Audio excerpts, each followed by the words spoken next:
Maybe it's loneliness that aches like a physical pain, feeling invisible and forgotten and like you don't matter to anyone. Whatever it is, God is positioning himself between you and that scorching thing. He is your shade. He is your relief. He is your protection from the thing that wants to wear you down until there's nothing left. He's stepping into the space where the heat is most intense and saying, I'll take this. You rest in my shadow. You find relief in my presence. You let me absorb what would destroy you. The sun will not harm you by day, nor the moon by night. This is comprehensive protection. Day and night, all the time, every moment, every hour. The sun and moon represent all the dangers you can see and all the dangers you can't. The things that threaten you in broad daylight when you're fully aware, and the things that terrify you in the dark when you're vulnerable and half asleep and your imagination runs wild.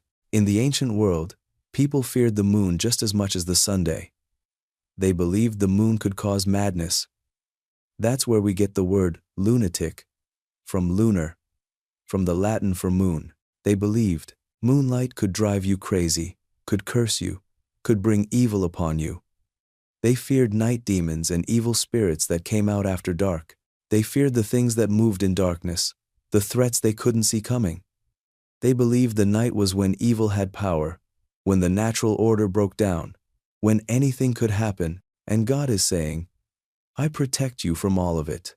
The seen and the unseen, the rational fears and the irrational ones, the threats that make sense and the anxiety that doesn't, the danger that's real and the danger that's only in your mind but feels just as terrifying, the things that happen in daylight that everyone can see, and the things that happen in darkness that no one knows about but you. All of it. None of it can harm you because I am watching. I am between you and every threat. I am your shield day and night. Does that mean nothing bad will ever happen to you? No. We have to be honest about that. We live in a fallen world. We live in bodies that break down and get sick and eventually die. We live among people who make choices that hurt us, who betray us, who abandon us, who damage us, even when they don't mean to. We experience loss and pain and grief and suffering. That's the reality of life in a broken world. But what this promise means is that nothing can touch you without passing through God's hands first. Nothing reaches you that He hasn't filtered. Nothing happens to you that He can't transform. Nothing comes into your life that He can't use. You are never, ever outside His care.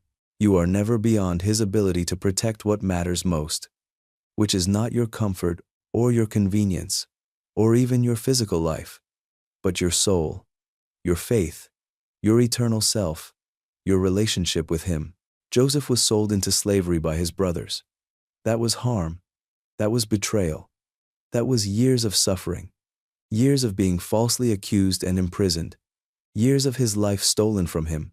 But at the end of his story, when he faced those same brothers again, when he had the power to destroy them and every human reason to want revenge, he said something that reveals how God's protection really works.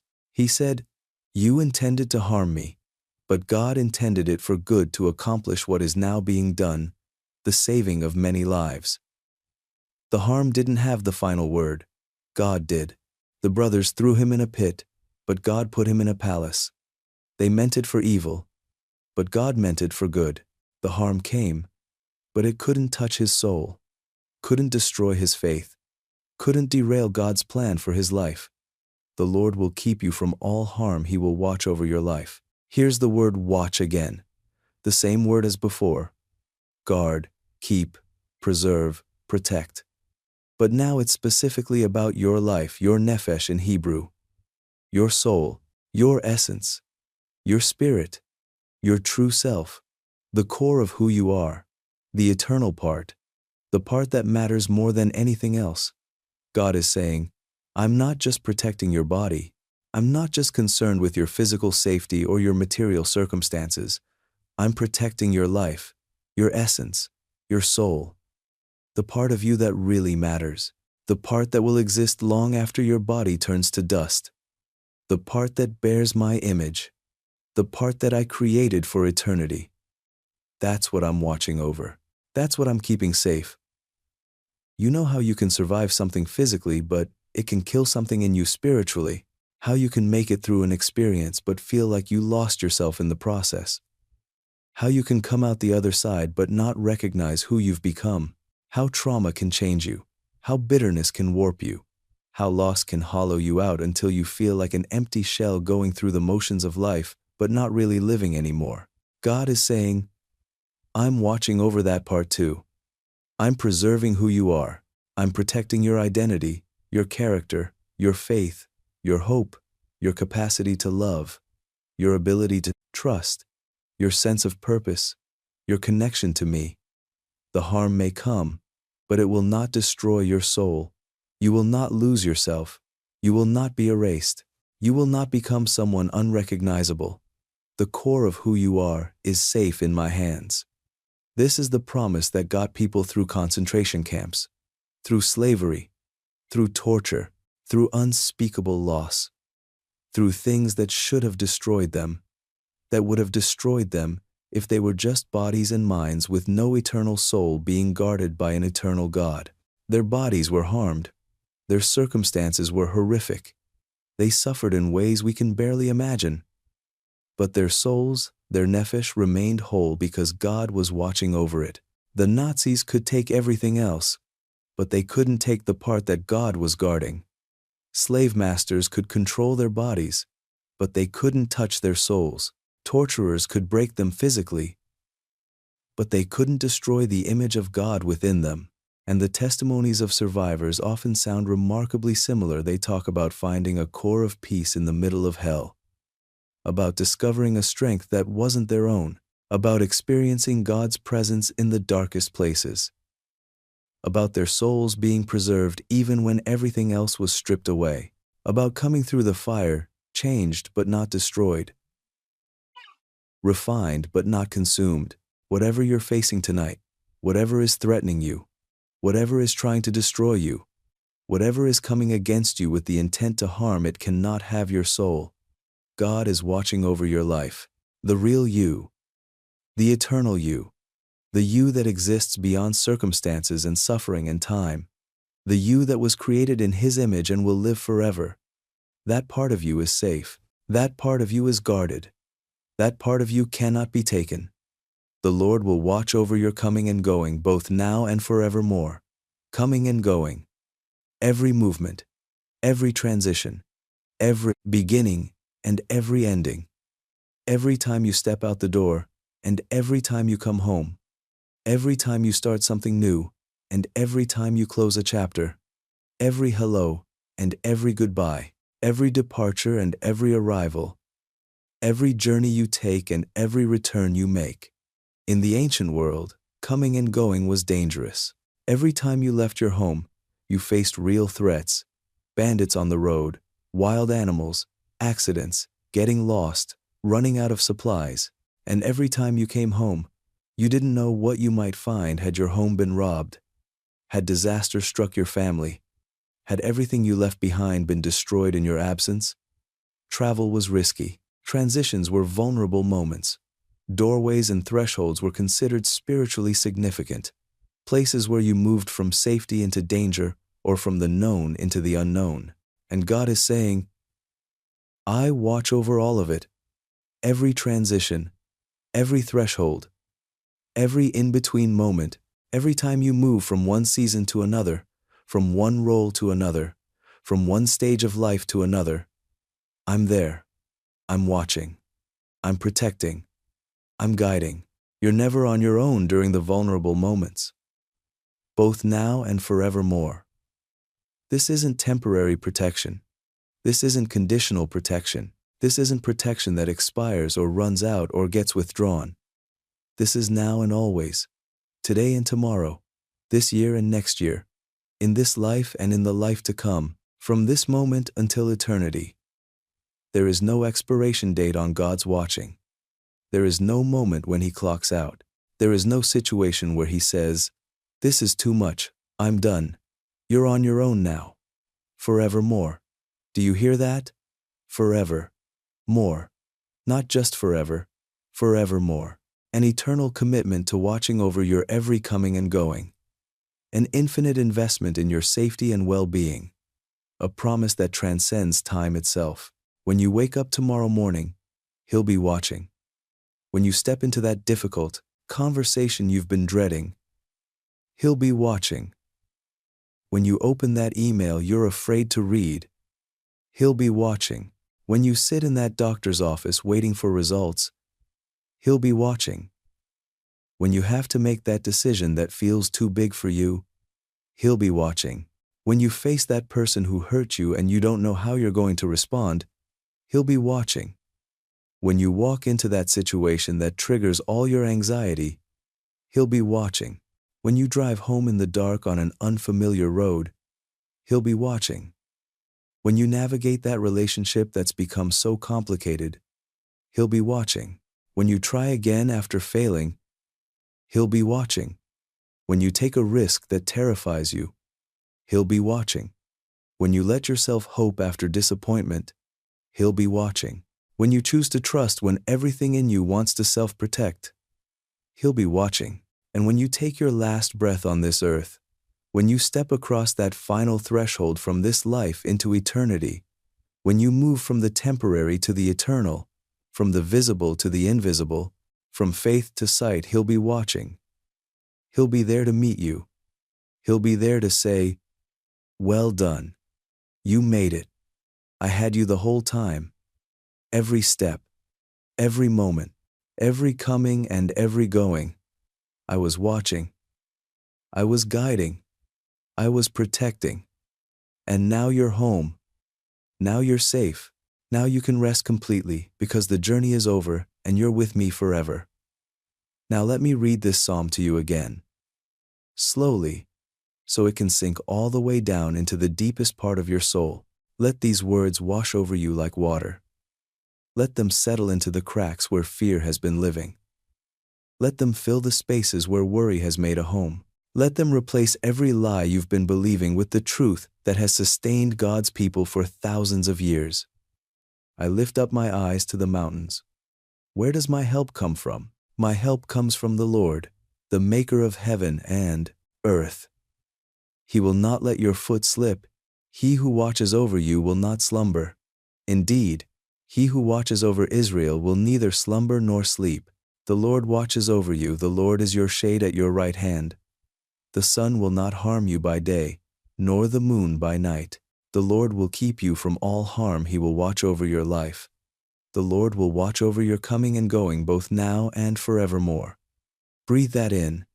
Let it become more real than your worry. Let it become louder than your fear. Let it become truer than the worst-case scenario your mind keeps playing on repeat. Let it sink deeper than your anxiety. Let it reach further than your stress. Let it penetrate the walls you've built around your heart to protect yourself from more disappointment. You know what's beautiful about this psalm? It was written for pilgrims, for people on a journey, for people traveling to Jerusalem 3 times a year for the festivals as God commanded. They would sing this as they walked. As they climbed the steep roads toward the holy city, they would sing it when the road got dangerous, when they had to pass through territory controlled by enemies, when they camped in unfamiliar places far from home. They would sing it when night fell and they had to make camp in the wilderness with only a fire between them and whatever lurked in the darkness. They would sing it when bandits might be watching from the hills, waiting to attack vulnerable travelers. They would sing it when they were tired and their feet hurt and they wondered if they would make it.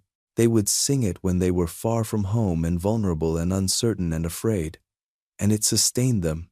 It got them there and back, generation after generation after generation, through wars and occupations and persecution and exile, through centuries of danger and uncertainty, through times when the journey to Jerusalem was peaceful and times when it could cost you your life. This psalm survived.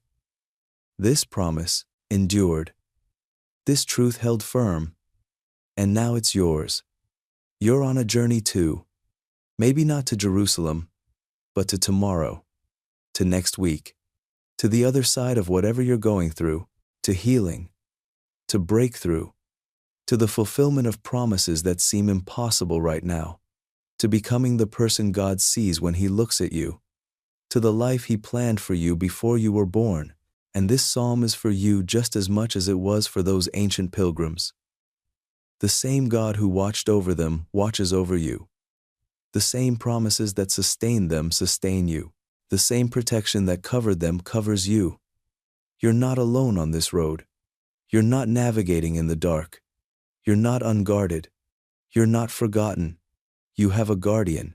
You have a protector. You have someone who never sleeps, never looks away, never abandons his post, never gets distracted, never gets tired, never gives up on you.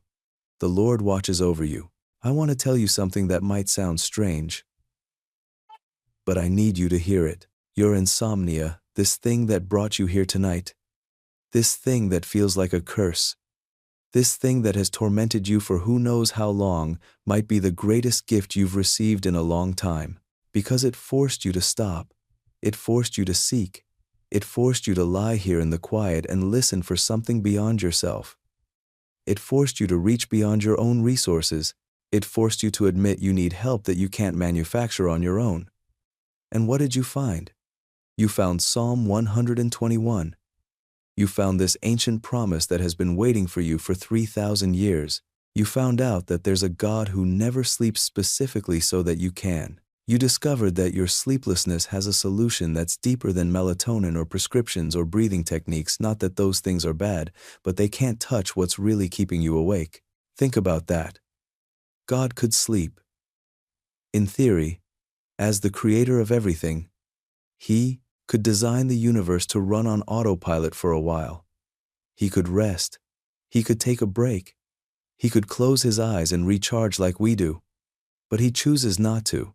He chooses to stay awake. He chooses to keep watch. And He does it for you. For this moment. For this night. For this worry that's been eating you alive. For this fear that wakes you up at 3 a.m. For this burden that's crushing you. He knew you'd be here. Before you were born, He knew you'd face this night. He knew what you'd be going through. He knew what would keep you awake. He knew the weight you'd be carrying. And He made sure this psalm was written down, preserved through wars and exiles and persecutions, translated into every language, passed down through centuries, and brought to you tonight through this video. That's not an accident. That's not random chance. That's not luck. That's a God who watches over you. That's a God who saw this moment coming and made provision for it thousands of years in advance. Now, I want you to think about the last time you felt truly safe. Maybe it was childhood, being held by a parent who loved you, wrapped in arms that felt like they could protect you from anything. Maybe it was a moment with someone you loved, lying together in perfect peace, completely vulnerable and completely safe at the same time. Maybe it was a place that felt like sanctuary, where the world couldn't reach you, where you could finally let your guard down. Can you remember that feeling? That sense of being protected, of being held, of being able to let your guard down completely? That exhale of relief? That melting of tension? That deep rest? That's what God is offering you right now. That's what Psalm 121 is inviting you into. Except this safety is even deeper, even more complete, because it's not dependent on another fragile human being, or a temporary circumstance, or a physical place. This is the Maker of heaven and earth positioning Himself as your personal guardian. This is safety that doesn't depend on anything except God's character, which never changes. This is protection that can't be taken away because it's not based on your worthiness or your performance or your goodness. It's based on His commitment, His promise, His nature. He's not asking you to be strong right now. He's not asking you to figure it all out. He's not asking you to have it together or to have enough faith or to be brave enough or to pray hard enough or to be good enough. He's just asking you to let Him watch over you, to let Him be your shade, to let Him keep your foot from slipping, to let Him do what He's been trying to do all along. Can you do that? Can you let Him carry the weight tonight? Can you release your grip on all the things you're trying to control? Can you open your hands and let go of the burden you were never meant to carry? Can you whisper, even if you barely believe it yet, "Okay, you watch. I'll sleep? Because here's what happens when you do. Here's what happens when you finally surrender the job of being your own protector and let God do what he's been trying to do all along, what he's good at, what he never fails at. Peace comes, not because your circumstances changed, not because the problem disappeared, not because everything magically got fixed, but because you remembered who's really in charge. You remembered who's really watching. You remembered whose hands are really holding everything together. And in that remembering, something shifts. Your nervous system can finally calm down. Your mind can finally quiet. Your body can finally release the tension it's been holding for so long you forgot it was there. Your shoulders can drop. Your jaw can unclench. Your breath can deepen. Your racing heart can slow. Because you don't have to be on guard anymore. Someone else is on guard. Someone infinitely more capable. Someone who has never failed. Someone who never will. Let me tell you about a man named David. You might know some of his story. The shepherd boy who became king. The warrior who killed the giant Goliath. The poet who wrote many of the Psalms. Maybe even this one. But before all of that, before the palace and the crown and the fame, David was just a kid watching sheep in the dark. Do you know how terrifying that job was? Do you understand what it meant to be a shepherd in ancient Israel?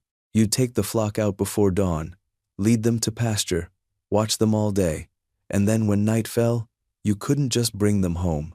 You had to stay out there with them, in the wilderness, in the dark, with all the predators that came out after sunset. Lions prowled at night. Bears hunted in the darkness. Thieves waited for the cover of night to steal sheep. And David was just a boy, not fully grown, not fully trained, not fully strong, just a kid with a sling and a staff and a flock of helpless animals depending on him and a job to do that was bigger than his years. Can you imagine how scared he must have been? Those first few nights alone in the dark, hearing sounds he couldn't identify, seeing shapes moving in the shadows, knowing that something could attack at any moment and he was the only thing standing between the sheep and death. He was responsible for his father's livelihood. If he lost sheep, his family lost income. If he fell asleep on watch, the flock could be decimated. The pressure was enormous for a kid. But David wasn't alone. He knew something that changed everything. He knew that the God who put him there would watch with him. He knew that the God who cared about sheep cared about the shepherd too. He knew that he didn't have to see every threat coming because God could see in the dark. He knew that his weakness didn't matter because God's strength was sufficient. He knew that his youth and inexperience didn't disqualify him because God's wisdom and power were backing him up. And do you know what happened? David survived every night, every threat, every attack. He didn't just survive, he prevailed. He killed a lion that came for the sheep. With his bare hands, with God's strength flowing through him, he grabbed that lion and killed it. He killed a bear the same way. Not because he was strong enough, but because God was with him.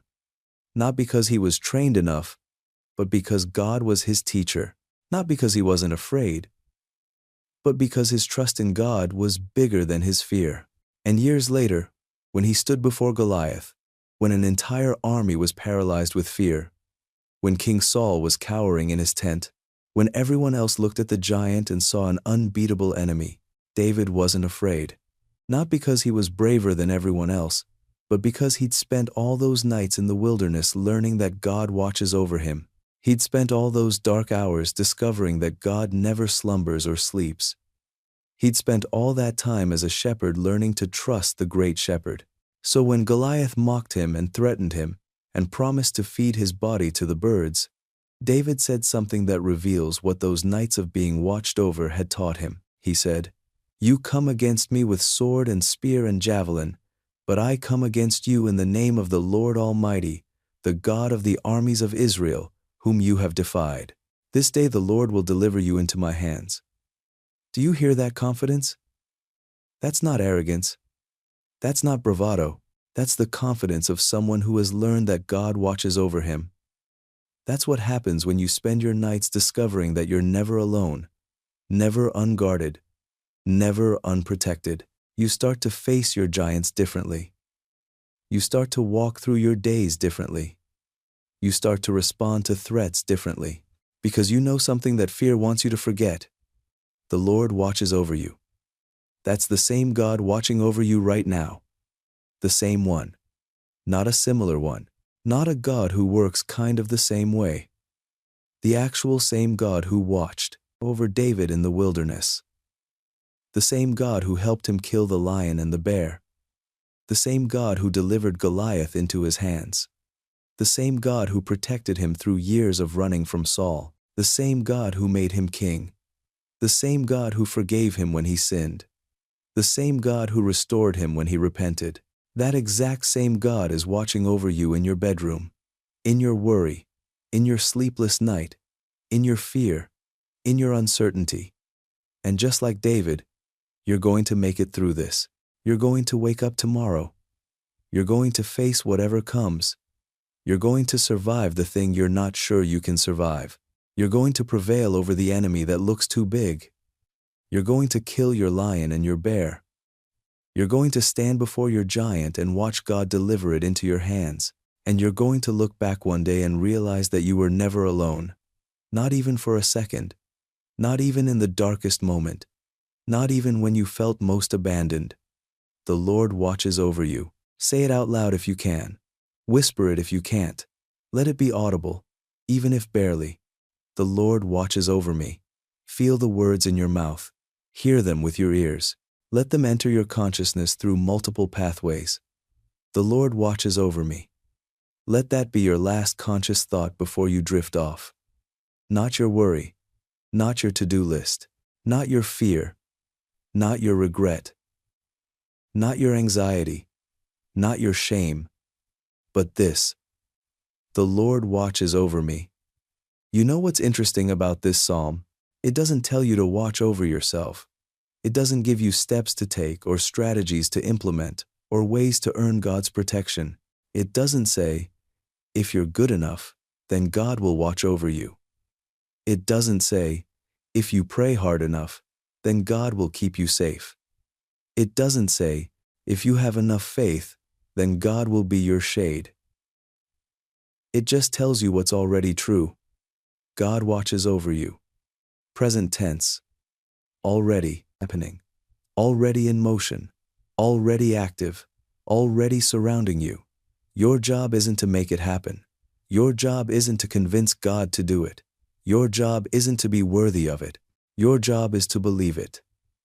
To receive it. To rest in it. To let it be true in your experience. Not just in theory. And I know that's hard. I know your mind wants to immediately jump to, but what if? What if this happens? What if that fails? What if I'm not really protected? What if something slips through? What if God misses something? What if I'm too broken for this promise to apply to me? What if my sins have disqualified me? What if I don't have enough faith? What if I've pushed God too far away? But that's the point. That's exactly the point. You're asking those questions because you're still trying to do God's job. You're still trying to see every angle, predict every threat, guard every weakness, cover every vulnerability. You're still trying to be omniscient and omnipresent and omnipotent. And you can't. You're human. You're finite. You need sleep. You get tired. You miss things. You can't see in the dark. You can't see the future. You can't be everywhere at once. You can't protect yourself from everything. But God can. And God does. He sees every angle. He knows every threat. He guards every weakness. He covers every vulnerability. He's omniscient. He knows everything. He's omnipresent. He's everywhere at once. He's omnipotent. He has all power. And He's telling you, I've got this. You can sleep. I'll watch. You can rest. I'll guard. You can let go. I'll hold on. You can close your eyes. I'll keep mine open. So, let's practice that. Let's practice letting God do His job while you do yours. Your job right now is to rest. That's it. That's the whole job. That's what He's asking of you. Not to solve anything. Not to control anything, not to figure anything out, not to be strong or brave or faithful or good, just to rest, just to surrender.